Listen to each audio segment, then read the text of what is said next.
Are you trying to install Windows 11 on your ASUS ZenBook 14 OLED, but the installer isn't showing any disk drives? Don't worry, this is a common issue, and the fix is actually very simple. The problem happens because of the VMD controller setting in the BIOS, which hides the drive during installation. In this video, I'm going to walk you step by step through the process of disabling VMD in the BIOS so that your storage drive appears normally, and you can complete the Windows 11 installation without any trouble.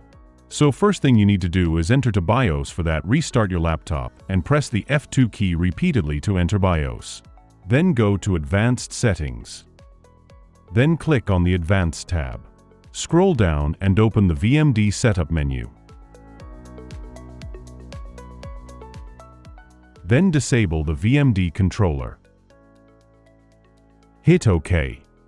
Save your changes and reboot the laptop.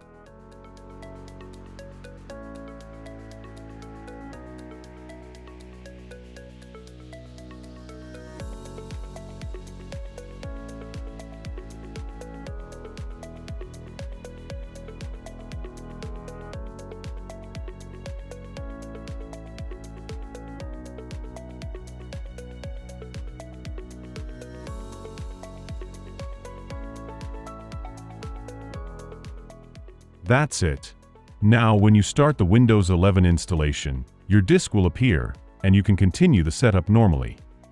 If this video helped you, don't forget to like, share, and subscribe for more quick tech tips.